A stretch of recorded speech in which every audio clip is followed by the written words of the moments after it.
Hi guys, this is Mario Obo. It's a very beautiful and bright day today.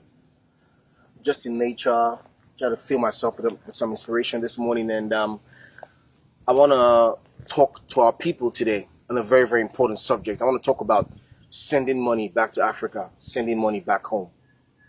You see, our ancestors in the olden days, whenever they had anything important to share with their sons or their daughters, something that is of great importance to them, they bring them to the bush here, and then they use a tree and say, by this tree, I share this wisdom. By this tree bears me witness that I've told you this. So, by this tree, I share this wisdom to you, and by this tree, it bears me witness that I've shared this wisdom about sending money back to Africa. Now, I don't know how I'll be able to do this video today without pissing people off. I don't know how I'll be able to share this idea with you without upsetting people, because including myself, we all have family back home. We all have that tie back home.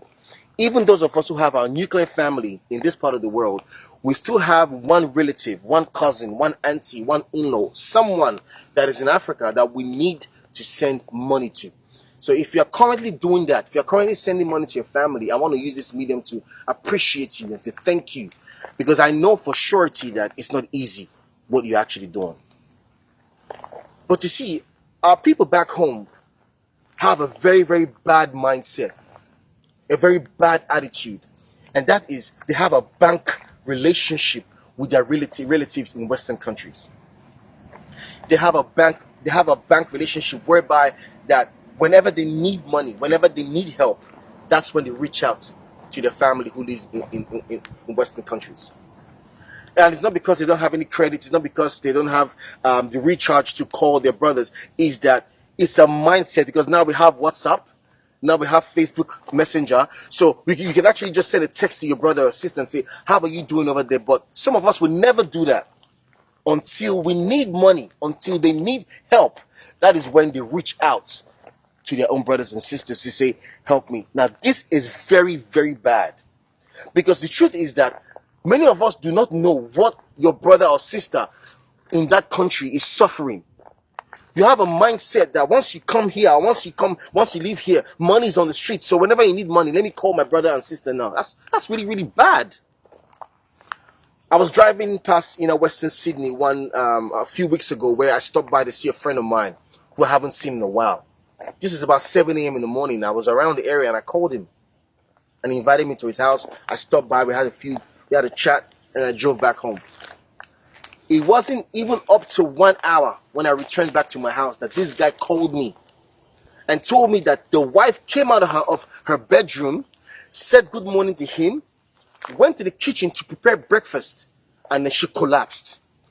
Now, thank God that this guy was home that day, because he works 7 a.m. to 5 p.m. Monday to Saturday. The wife works from 2 p.m. to 8 a.m. the next morning.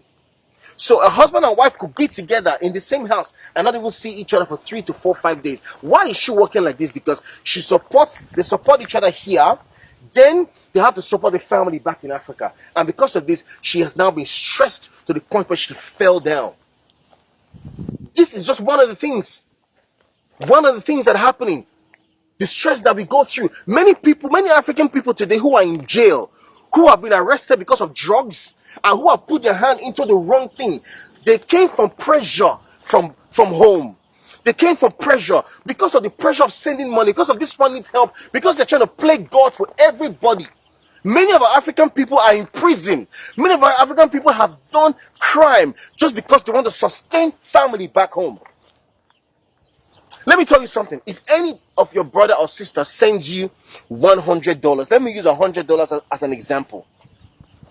If any of your brother or sister sends you $100, now, depending on the country where he's at, what that person has sent to you is 5 hours of hard labor without mercy.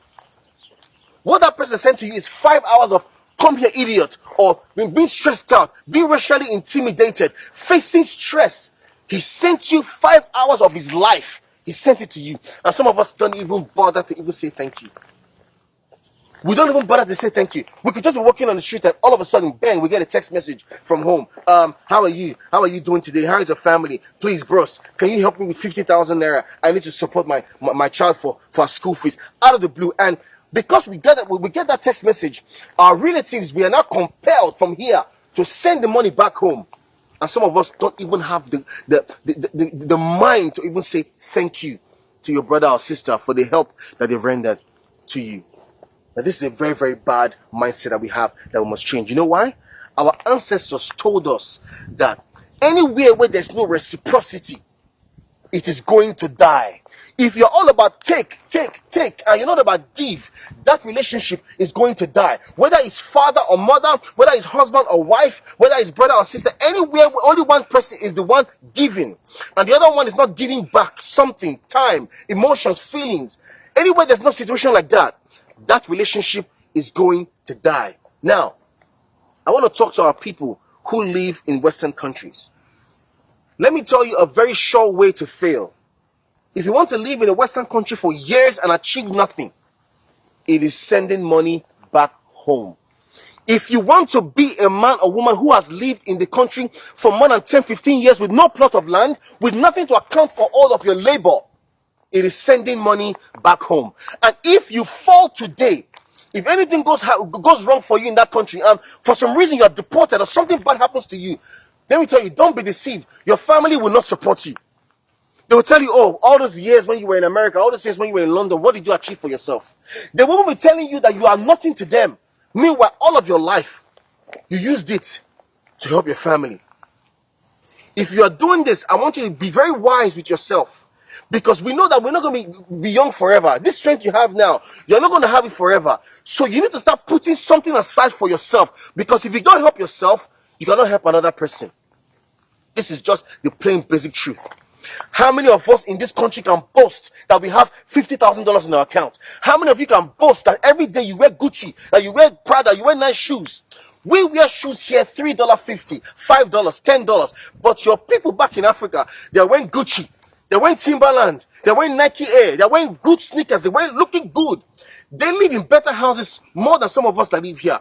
They drive better cars more than some of us that live here. So my brother, don't deceive yourself. Do what you can. But make sure that you are putting money away for yourself. Because our ancestors told us that a day will come where a man will become old. And how will a man survive when he doesn't have the strength anymore to provide for himself? Be wise. My name is Mario Obo. God bless Africa. One love.